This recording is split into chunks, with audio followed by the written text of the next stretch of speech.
ನಮಸ್ತೆ ಸ್ನೇಹಿತರೆ, ಕೇದಾರನಾಥ್ ಯಾತ್ರೆ ಮೇಲೆ ಬೆಟ್ಟದ ಮೇಲೆ ಹೋಗ್ತಾ ಇದ್ದೀನಿ.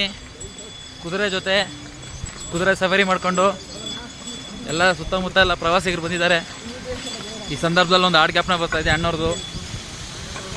ಎಲ್ಲಿಗೆ ಪಯಣ, ಯಾವುದೋ ದಾರಿ, ಏಕಾಂಗಿ ಸಂಚಾರಿ. ನೋಡಿ ಎಷ್ಟು ಚೆನ್ನಾಗಿ ಆಡಿದ್ದಾರೆ. ಅವಾಗಲೇ ಎಷ್ಟು ವರ್ಷ ಹಿಂದೆನೇ ನೋಡಿ, ನಮ್ಮ ಬದುಕಿನಲ್ಲಿ ಯಾವಾಗ ಬೇಕಾದ್ರೂ ನಾವು ಒಂಟಿ ಆಗ್ಬೋದು, ಅಥವಾ ಯಾವಾಗ ಬೇಕಾದ್ರೂ ನಮ್ಮ ಜೊತೆ ಇರೋರು ಬಿಟ್ಟು ಹೋಗ್ಬೋದು. ಸ್ನೇಹಿತರಾಗಿರ್ಬೋದು, ಕುಟುಂಬದವ್ರಾಗಿರ್ಬೋದು, ಯಾರು ಬೇಕಾದ್ರೂ ಆಗಿರ್ಬೋದು. ಎಲ್ಲರೂ ಅವರವರ ಅವಶ್ಯಕತೆ ಮುಗಿದ ಮೇಲೆ ಒಂದೊಂದು ದಿನ ವಯಸ್ಸಾದ್ಮೇಲೆ ಬಿಟ್ಟು ಹೋಗ್ಬೋದು, ಅಥವಾ ಮಧ್ಯದಲ್ಲಿ ನಮ್ಮ ಅವಶ್ಯಕತೆ ಮುಗಿದ ಮೇಲೆ ಬಿಟ್ಟು ಹೋಗ್ಬೋದು. ಆದರೆ ನಿಮ್ಮ ಜೊತೆ ನೀವು ಯಾವಾಗಲೂ ಸದಾ ಇದ್ದೇ ಇರ್ತೀರ.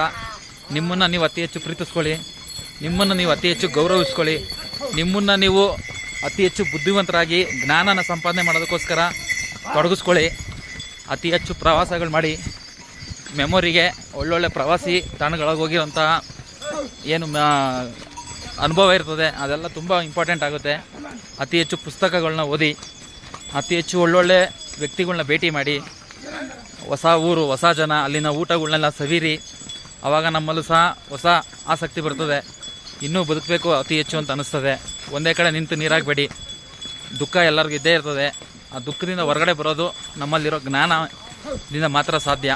ಇನ್ನೊಬ್ಬರಿಂದ ನಮ್ಗೆ ಯಾವತ್ತೂ ದುಃಖ ಆಚೆ ಬರೋದಕ್ಕೆ ಸಾಧ್ಯನೇ ಇಲ್ಲ. ದುಃಖದಿಂದ ನಾವು ನಮ್ಮನ್ನು ನಾವು ಗೌರವಿಸ್ಕೊಂಡಾಗ, ಪ್ರೀತಿಸ್ಕೊಂಡಾಗ, ನಮ್ಮನ್ನು ನಾವು ಅತಿ ಹೆಚ್ಚು ಬುದ್ಧಿವಂತಿಕೆಯಿಂದ ಜ್ಞಾನನ ಸಂಪಾದನೆ ಮಾಡಿದಾಗ ಮಾತ್ರ ಆ ದುಃಖದಿಂದ ಹೊರಗಡೆ ಬರೋದು. ಎಲ್ಲರಿಗೂ ಒಳ್ಳೆಯದಾಗಲಿ. ನಿಮ್ಮನ್ನು ನೀವು ಇಷ್ಟಪಡಿ, ನಿಮ್ಮನ್ನು ನೀವು ಗೌರವಿಸ್ಕೊಳ್ಳಿ, ನಿಮ್ಮನ್ನು ನೀವು ಬಲಶಾಲಿಗಳನ್ನಾಗಿ ಮಾಡ್ಕೊಳ್ಳಿ. ನಿಮ್ಮ ದುಡಿಮೆಯಲ್ಲಿ ನೀವು ಬದುಕಿ. ಎಲ್ಲರಿಗೂ ಒಳ್ಳೆಯದಾಗಲಿ ಸ್ನೇಹಿತರೆ. ಬಾಯ್.